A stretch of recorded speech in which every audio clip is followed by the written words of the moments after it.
الحمد لله رب العالمين والصلاة والسلام على أشرف المرسلين وآل كل الصحابة أجمعين العلم الإسلام. സഹോദരങ്ങളെ, പ്രശസ്തമായ സ്ഥാപനങ്ങൾ കേരളക്കരയിലുണ്ട്. പക്ഷേ അൻവരി എന്ന് പറയുന്ന മഹാസ്ഥാപനത്തിൻ്റെ ഒരു പ്രത്യേകത നിങ്ങൾക്കറിയാമോ?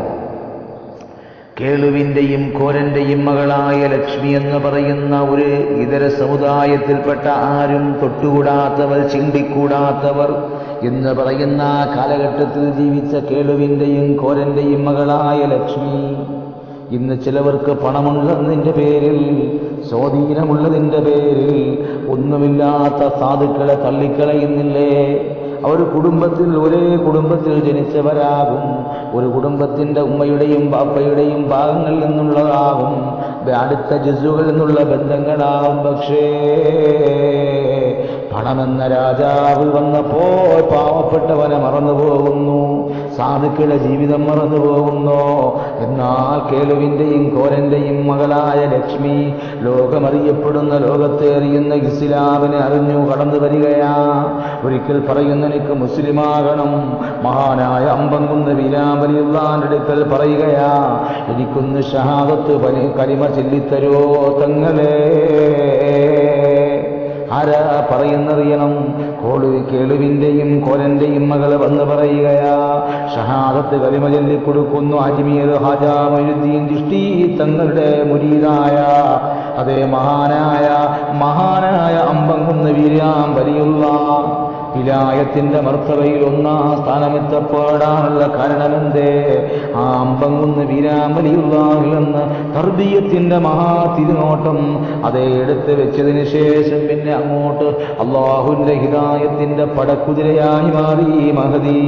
അതേ അമ്പംകുന്ന് വീരാമ്പലിയുള്ളാനടുക്കൽ പോയി പടയോട്ടം നടത്തി അവസാനം ദീനീ വിജ്ഞാന ശാഖയിലേക്ക് ജനങ്ങളെ അതേ ക്ഷണിക്കുന്നതിന് വേണ്ടി പ്രബോധന മേഖലയിലെ വിലായത്തിന്റെ മഖാമിലെത്തി.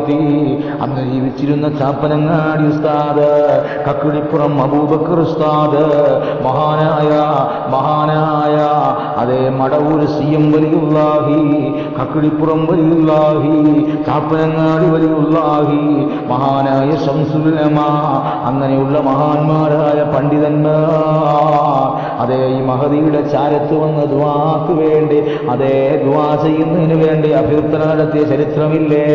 അത് സമസ്തയുടെ നേതാക്കളെല്ലാം അലഞ്ചരമായി ഇവിടെ വന്ന് ദുആ ചെയ്യിപ്പിച്ചില്ലേ? അവരാരായി മാറിയെന്നറിയണോ സഹോദരങ്ങളെ? വിലായത്തിന്റെ മഖാമിൽ ഉന്നതമായ സ്ഥാനം നേടിയ മഹദിയായി. എന്നിട്ട് മാറിയോ? അവിടെ ചെറിയൊരു സ്ഥാപനം തുടങ്ങി. ആ സ്ഥാപനത്തിലൂടെ എനിക്ക് ഈ സ്ഥാപനം മാത്രം മുന്നോട്ട് കൊണ്ടുപോയാൽ പറ്റില്ല. ഈ സ്ഥാപനം ലോകമറിയണം, ലോകത്തുള്ള അലിമീകളിൽ നിന്ന് ഇറങ്ങി വരണം, നല്ല നല്ല പണ്ഡിതന്മാരിൽ നിന്ന് ഇറങ്ങി വരണം, നല്ല നല്ല അൻവരിമാരിൽ നിന്ന് ഇറങ്ങി വരണം എന്ന ചിന്തയോടെ പൊട്ടച്ചിറ അൻവരി കെ അബൂബക്കർ സിറത്ത് എന്ന് പറയുന്ന കേരളക്കരയിൽ അന്ന് ജീവിച്ചിരുന്ന ഏറ്റവും വലിയ ഇതിഹാസമായ മഹാനായ വലിയായ അതേ ഒരുപാട് ലോകത്ത് ഒരുപാട് പരിവർത്തനം പടുത്തിയ ആ മഹാനാണ് ആ പ്രഥമമായ അൻവരിയുടെ പ്രിൻസിപ്പളായി കടന്നു വരുന്നത്. പിന്നെ മഹാന്മാരുടെ ഒരു സമസ്ത കേരള ജമിയത്തുൽ ഉലമയുടെ ആധികാരികമായ എല്ലാ പണ്ഡിതന്മാരും അവിടെ വന്നുപോയ ചരിത്രമില്ലേ? ആ മഹദിയുടെ ചാരത്ത് വന്നു, ഉപ്പൊഴിച്ച് ബാക്കി മുഴുവൻ സാധനങ്ങളും അവിടെ ലഭിക്കുന്ന രീതിയിൽ ആ വിലായത്തിന്റെ മഖാമിന്റെ മുമ്പിൽ വന്നുകൊണ്ട് പല ജനങ്ങളും വല്ലാതെ വേദനകളും ദുരിതങ്ങളുമായി വരുന്ന കൂട്ടത്തില് അതേ വിദേശ രാജ്യത്തിൽ നിന്ന് മുറൈഖ എന്ന് പറയുന്ന രാജ്യത്തുള്ള ഒരു അറബി അസുഖമായി വന്നപ്പോൾ അവസാനം അസുഖം ശിഫയാകുമ്പോൾ അദ്ദേഹം പറഞ്ഞു, എന്ത് ചെയ്യണം, നിങ്ങൾക്ക് എന്ത് ചെയ്യണമെന്ന് ചോദിക്കുമ്പോ എനിക്ക് വലിയ കൊട്ടാരം വേണമെന്നല്ല പറഞ്ഞത്, എനിക്ക് അതേ ആകാശത്തോട് ഉയർന്നിൽക്കുന്ന ഗോപുരങ്ങൾ വേണമെന്നല്ല പറഞ്ഞത്, എനിക്ക് എൻ്റെ വീടിൻ്റെ അധികാരങ്ങൾ എനിക്ക് ഈ നാടിൽ തരാൻ വേണ്ടി, ആ നാടിൻ്റെ അവകാശങ്ങൾ പകർത്തിയെടുക്കാൻ വേണ്ടിയുള്ള ആ വിലമതിക്കാൻ പറ്റാത്ത രത്നങ്ങളല്ല ചോദിച്ചത്, മറിച്ച് ചോദിച്ചത് അൽ മുഹയാത്തിൽ ഇസ്ലാം, ഈ സ്ഥാപനങ്ങളെ പടുത്തുയർത്തുന്നതിന് വേണ്ടി, അതിൻ്റെ എല്ലാമായ സ്ഥാപനങ്ങൾ വരുന്നതിന് വേണ്ടി ഒരു 3 നില കെട്ടിടം നിർമ്മിച്ചു തരുമോ? അങ്ങനെയാണ് റൈഹ എന്ന് പറയുന്ന 3 നില കെട്ടിടം ഇന്ന് അൻവയുടെ ചരത്ത് പോയാൽ കാണാൻ കഴിയും. ആ മഹദിയത ജീവിച്ചിരുന്ന കാലം പരിവർത്തനത്തിന്റെ പടപ്പാട്ടായി അൻവരി മാറുന്നു. എന്റെ മക്കളെ പൊട്ടന്മാരാക്കല്ലേ, എന്റെ പൊട്ടച്ചിറയിൽ ഇറങ്ങുന്ന എന്റെ അൻവരിമാരായ എന്റെ മക്കള് അവരെ പൊട്ടന്മാരാക്കല്ലേ അല്ലാ എന്ന് പറഞ്ഞുകൊണ്ട് മഹദിയുടെ പ്രത്യേകപ്പെട്ട ദുആ ഉണ്ടല്ലോ. ആ ദുആയുടെ യഥാർത്ഥ ഉദാഹരണങ്ങളായ അല്ലാഹു നമുക്കതിന് ഭാഗ്യം കിട്ടി. അവിടെ പഠിച്ച അൻവരിമാരിന്റെ മക്കളുകളാ. അവർ ഈ സ്ഥാപനത്തിൽ എന്തെല്ലാം സാധനങ്ങളുണ്ടോ അവർക്കത് ഉപയോഗിക്കലും പെരുമാറലും എല്ലാം അവർക്ക് ഹലാലാക്കിയിരിക്കുന്നു എന്ന് അവിടുത്തെ വായിലയിൽ എഴുതി വെച്ചിട്ട് പോയി.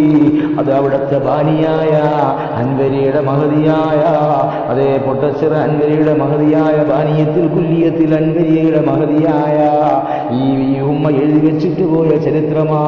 അതുകൊണ്ട് മഖാമിൽ 1ാമത്തെ സ്ഥാനം കിട്ടിയാറേ.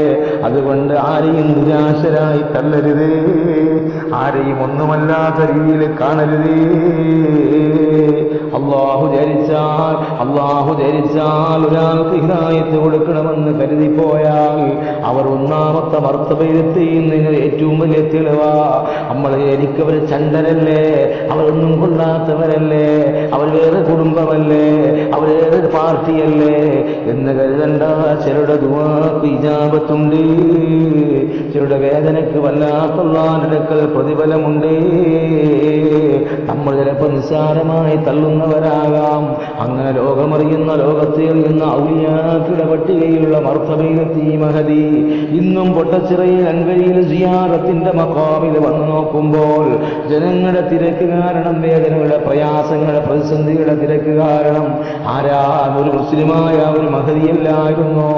ഇസ്ലാമിൽ വിലായത്തിന്റെ മഖാമിലേക്ക് കടന്നു വന്നുകൊണ്ട് ഉന്നതമായ റബ്ബിനെ അറിഞ്ഞ, റബ്ബിന്റെ അജായിബുകളെ അറിഞ്ഞ, വസുഫുകളെ അറിഞ്ഞ, വിശേഷണങ്ങളെ അറിഞ്ഞ, ഇൽമിന്റെ മഹത്വത്തെ അറിഞ്ഞ അമ്മുക്കും ഇൽമിന്റെ മഹത്വമുണ്ട് സഹോദരങ്ങളെ.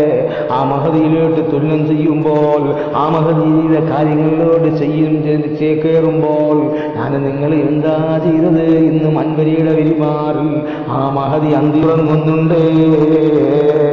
അവരുടെ ഭർത്താവും അവിടെ അന്തിയുറങ്ങുന്നുണ്ട്.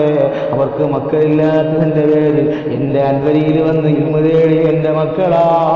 അവിടത്തെ അൻവരിമാര് അവരെ കഷ്ടപ്പെടുത്തല്ലോ, അവരെ പൊട്ടന്മാരാക്കല്ലേ അല്ലാ എന്ന് പറഞ്ഞ മഹദിയുടെ ദുആ കാരണം ലോകമറിഞ്ഞ, ലോകത്തെ അറിഞ്ഞ ഒരു പണ്ഡിത കുലത്തിന്റെ അഭിമാനികളായ അൻവരിമാര് മാറിയതിന്റെ ചരിത്രം അവിടുത്തെ ഉറവിടമാ. അന്ന് ജീവിച്ചിരുന്ന സമസ്ത കേരള ജമിയത്തുൽ ഉലമയുടെ ജനറൽ സെക്രട്ടറിയായി ഒരുപാട് കാലം സേവനം ചെയ്ത മഹാനായ ശംസുൽ ഉലമ, അതുപോലെ ചാപ്പനങ്ങാടി എന്ന് പറയുന്ന പണ്ഡിതനായ വലിയായ പണ്ഡിതൻ കക്കിടിപ്പുറം അബൂബക്കർ മുസ്ലിയാർ, അങ്ങനെ പറയേണ്ട കേരളക്കരയത്തിലെ ഒരുപാട് പണ്ഡിതന്മാർ, ഒരുപാട് ഔലിയാക്കൾ അവിടെ മുമ്പിൽ വന്നുകൊണ്ട് അതേ ദുആക്ക് വേണ്ടി അഭ്യർത്ഥിക്കുമായിരുന്നുവെങ്കിൽ അവിടെ പവർ എന്തുമാത്രമെന്ന് ചിന്തിക്കുന്നുണ്ടോ? അതുകൊണ്ട് അവിടെ മഹത്വം കണ്ട് ഞങ്ങളുടെ വേദനകളെ മാറ്റണേ അല്ലാ. അവിടുത്തെ മക്കളാവുന്ന ഞങ്ങളെ പൊട്ടിക്കറിയുകയാണ്, അവിടുത്തെ ദറജ ഉയർത്തണേ അല്ലാ. ആ മഹദീ കൊണ്ട് അല്ലാഹു നമ്മളെ ഉയർത്തട്ടെ.